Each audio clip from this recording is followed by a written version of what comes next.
we're going to do overlapping triangles today. So sometimes we have triangles that will have an angle or a side that they share. And we've already talked about this a little bit with like the reflexive property. We've had a lot of shared sides.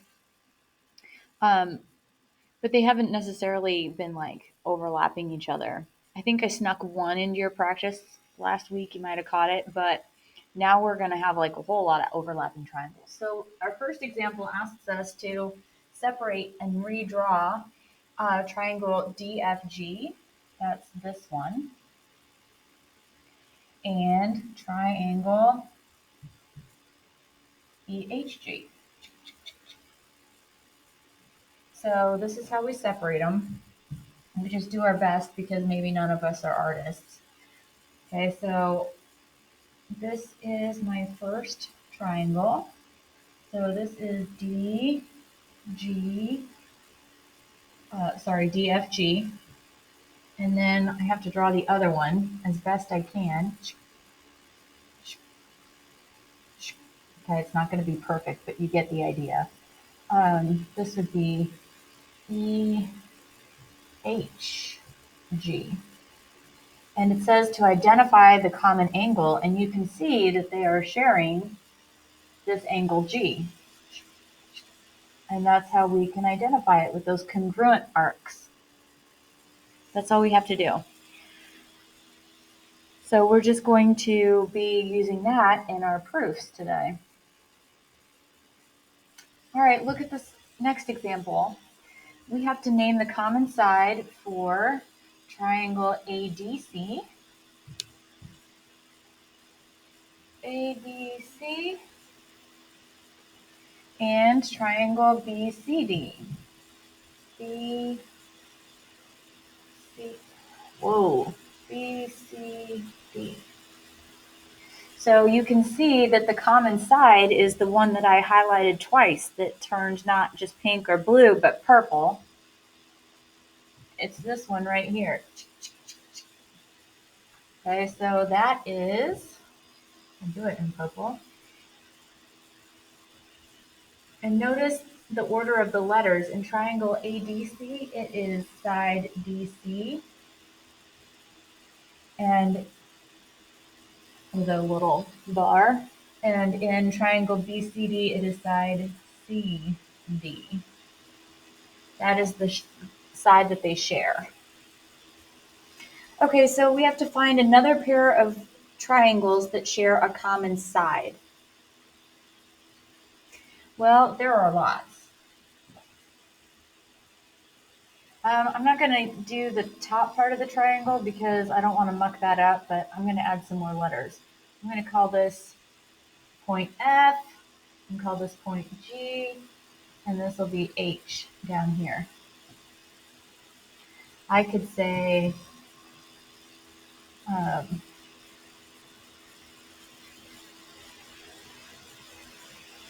this triangle, and let's say, oh, my brain, this one.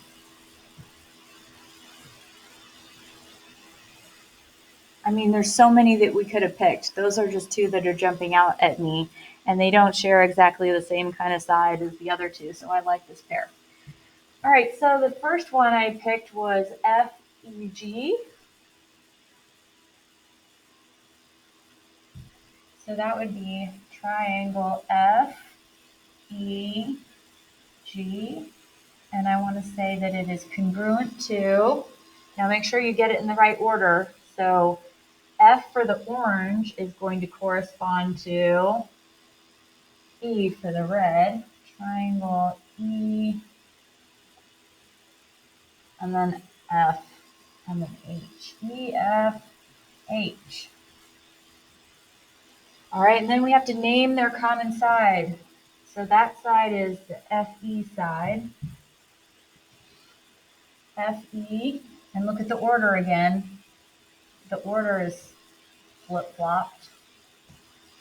Okay, so it'll be side FE is congruent to side EF. Okay, make sure you get the order right. All right, here we go. Next one. Easy so far. Okay, we get to separate and redraw again. We want triangle A, D, C. A, D. Ooh, I thought it was on my highlighter and it was not. A, D, C. And triangle A, D, E.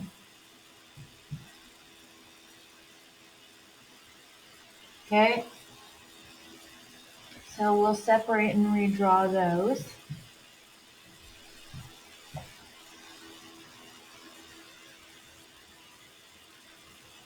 Oh, that was terrible. I can do better. I can do better.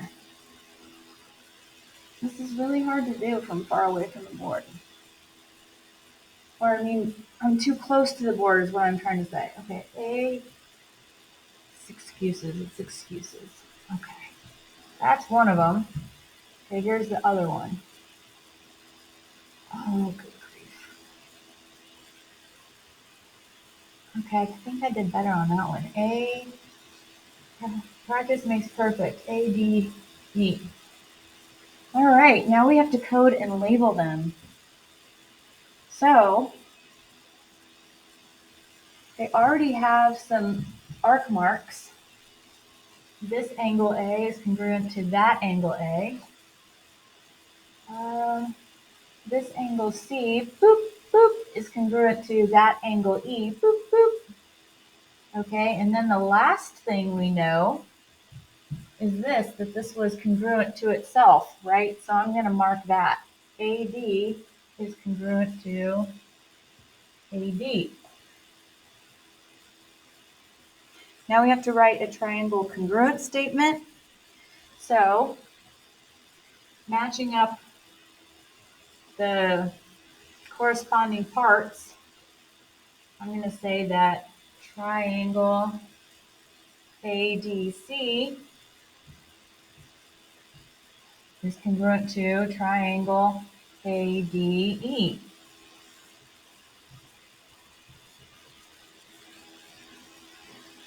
Okay. Which theorem can be used to prove the triangles are congruent? Okay, well, this is fun. I can't go angle, side, angle. Let's talk about why. So the first thing is that I have an unknown side and then an unknown angle. Remember, whenever I have two pieces of unknown information in a row, I can't go that direction. It's like a roadblock, okay? So I have to go the other way. So I have an angle and then an unknown, but then I have another angle and then I have a side. So I'm allowed to go this way because I'm only jumping over one unknown. I can't go the other way. It's roadblocked because I have two unknowns. Can't go. No way. So this is angle, angle, side. Let's double check that this picture matches. So I have angle, angle, side again. Angle, angle, side. Okay, was that the end of that page? We might be going really fast, guys. I don't know. I don't know. Okay, so we are going to use the trick of redrawing our triangles separate. So the first one I want to draw is ACB. ACB. That's this guy.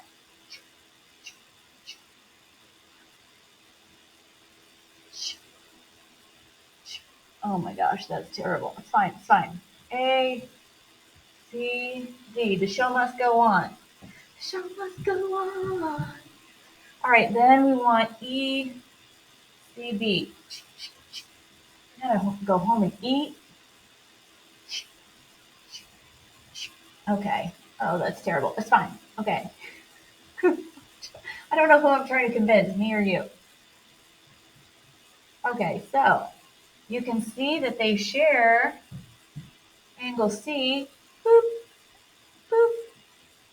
Okay, let's see if they give us any other fun information we can use. Okay, we see that CD is congruent to CB. Boop, boop. And that angle CDA is congruent to angle CBE. CBE. Okay, that makes sense. So it looks like we have angle side angle. Just saying, doesn't it? All right, so let's start with our givens. Given CD, the segment, is congruent to segment CB. That is given.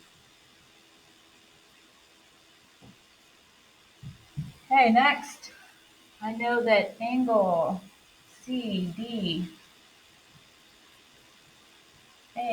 is congruent to angle CBE. That was also given to me. Thank you very much. Now, that takes care of my two given pieces of information. Now I have that angle C that I marked that they share, this one. Okay, so I'm going to call that angle ACD, angle ACD, and say that it's congruent to angle ECB.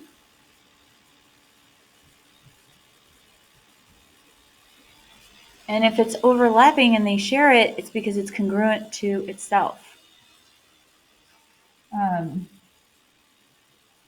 Reflexive property of congruence is what that is.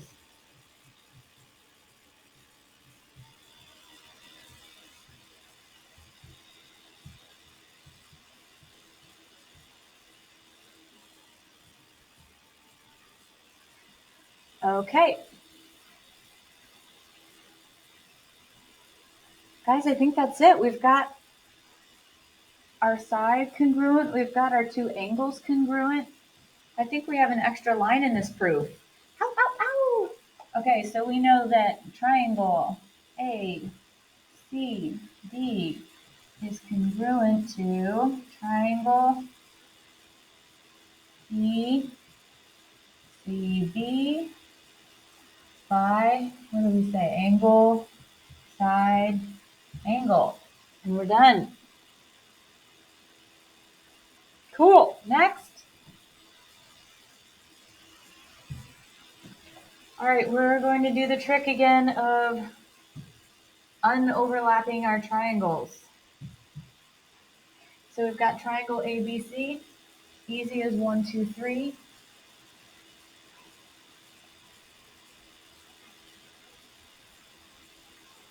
So that's A, B, C.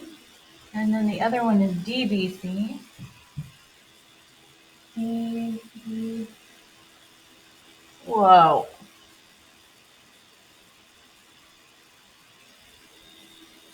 Okay, would you fix this for me if I had forgot to fix it on your paper? It should say,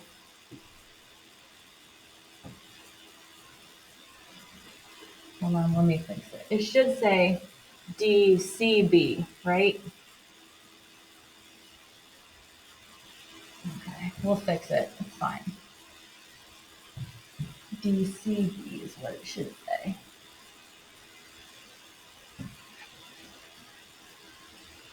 Okay.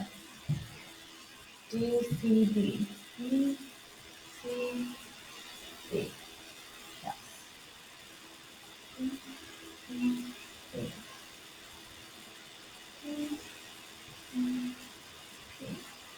Okay.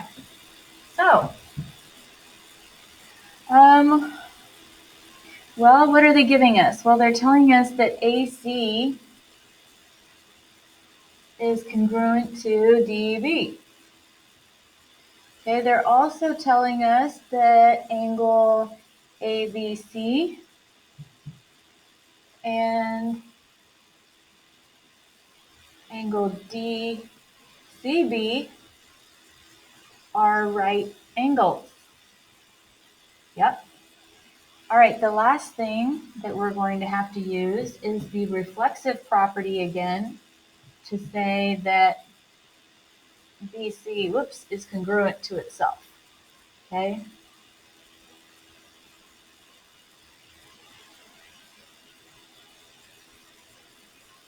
Okay. So let's rock and roll. Segment AC is congruent to segment DB. That is given. Okay, next. Angle ABC and angle DCB are right angles. That was also given to us.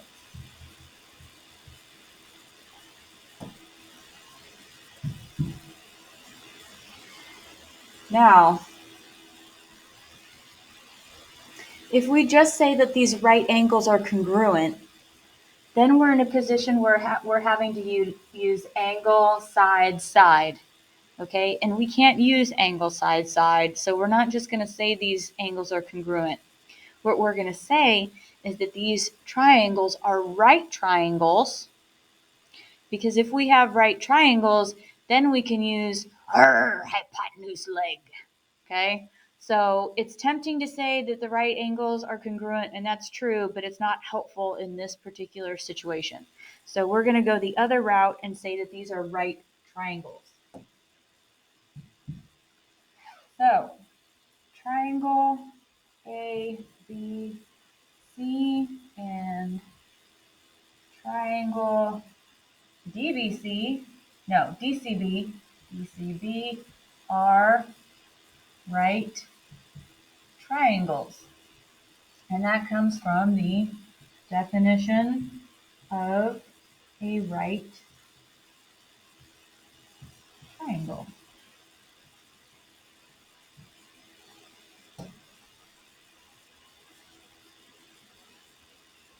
Okay, let's use the reflexive property and say that that shared leg is congruent to itself. So pay attention to the order. It's BC in one triangle, and it's CB in the other. So BC is congruent to CB by the reflexive property of congruence.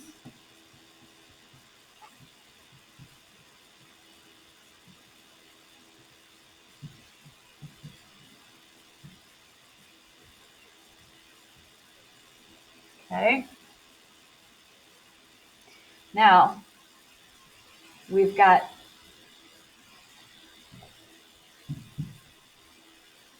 AC congruent to DB. That's our hypotenuse.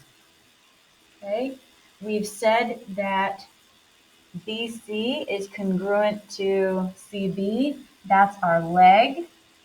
And very important, mission critical, is this right here. We've said that they're right triangles, which means that we can now use hypotenuse leg. So,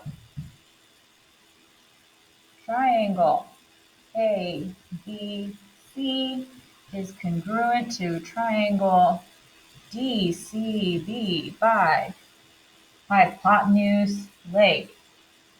Ta-da!